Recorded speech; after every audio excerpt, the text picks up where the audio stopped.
I don't know how many of the people who disagree with me on the support for Trump, will be more open to it in 5 years or 10 years, and we'll see.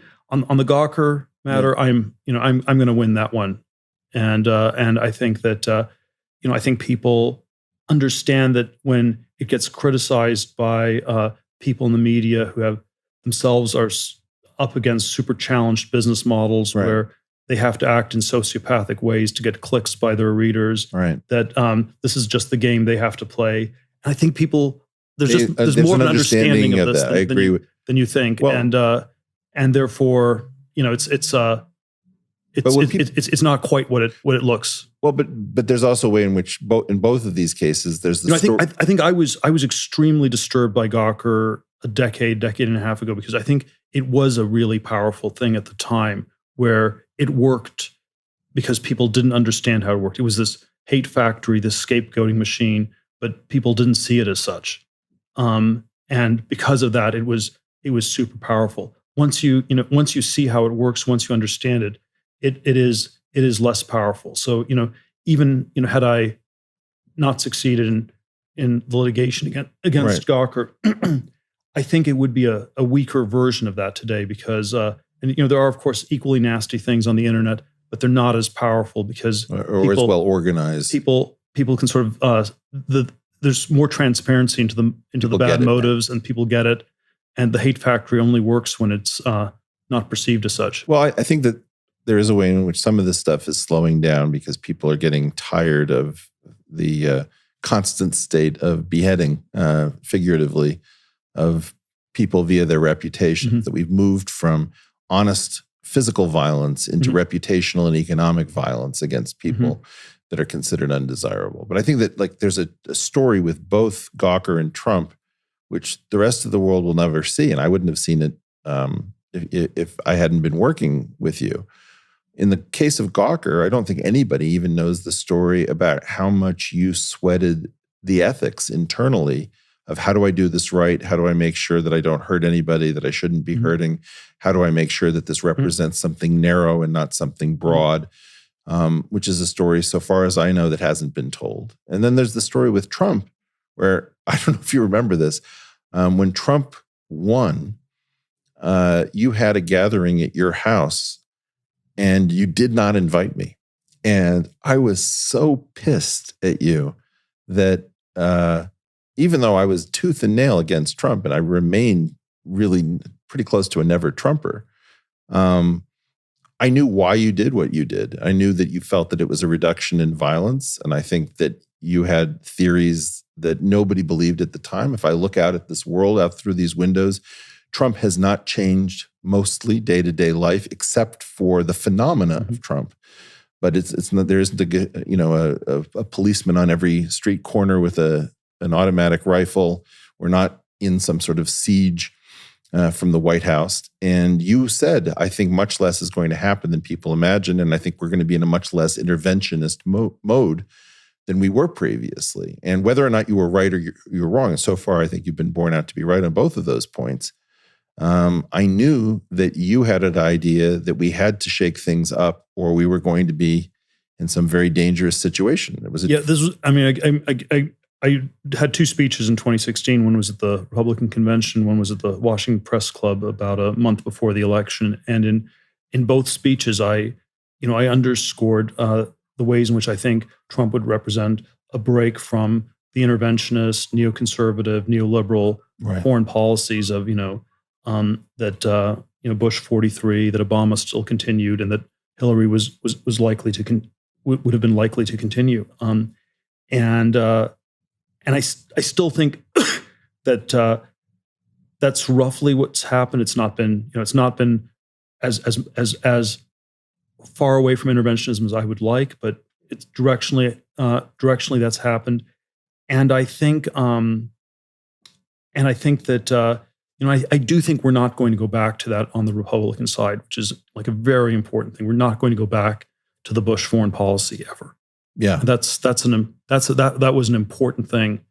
It was when in the primaries, when Republican primaries, when Trump spoke out against the Iraq War, Right. That was a very important moment from my point of view. Yeah. And I think we always think of I think one way to think of the president of the United States is that you're sort of the mayor of this country, but you're the dictator of the world, because within the U.S. your power is very limited. Outside the U.S. you can do a great number of things, and that's why I think these foreign policy questions are actually are very important ones in assessing a president. Well, I guess my take on the great danger of Trump was that there were certain sorts of standards and agreed upon cultural aspects, which I've likened to the oral Torah of the United States, Mm-hmm. where the Constitution is our written Torah. Mm-hmm. And my concern is that Trump has had an effect on degrading certain expectations, where it does matter how one comports oneself as a president, maybe not as much as some of my friends would like to think. And I do think that we needed some dynamism. But my concern is that it's going to be very difficult to recover from the kind of damage to our sense of what can and cannot be said and done. Not that I did think that we needed to break out of our Overton window, if you will, on many topics. I was just, the way that Trump touched those was not comfortable for me. Yes. Well, look, I don't want to get. Look, I agree. There are certain ways in which President Trump does not act presidential in the way in which the previous presidents acted I agree that presidential. he's breached things that needed and to then be said. But then maybe there's some point where it was too much acting, and the acting was counterproductive, and I think there is something extraordinary about how it was possible for someone like Donald Trump to get elected, and probably a useful question for people on both the left and the right would be to try to think about what the underlying problems were, what some of the solutions to that are, and I think the left or the Democrats, they can win in 2020, but they have to have more of an agenda than just telling the Republicans to hurry up and die. Well, it has to be more than that. This is the thing that convinced me that I didn't get the Trump thing, which was I was convinced that Trump was going to be such a wake-up call that the Democratic Party was going to, go behind a closed door and say, we cannot let this happen again. We have to look honestly at how we got beat, what this represents, what it means, and what we're going to do next time. And the idea that we were going to double or triple down on some of the stuff that didn't work never even occurred to me. I had no idea that party was so far gone that it couldn't actually, if you imagine that he's Orange Hitler, you would think Orange Hitler would be the occasion to think deeply and question hypotheses. And I really have been shocked at the extent to which that didn't happen. So maybe I got my own party wrong on that front. I didn't know that we were this far gone. But yeah, no, I mean, it's. I think there's still a lot of time to do that. And I keep thinking that we are at some point where the distractions aren't going to work as well. I think the big distraction on the left over the last 40, 50 years have been forms of identity politics, where we don't look at the country as a whole, we look at parts of it, and it's sort of it's sort of been a way of I think obscuring these questions of stagnation. Fair enough. What's the right?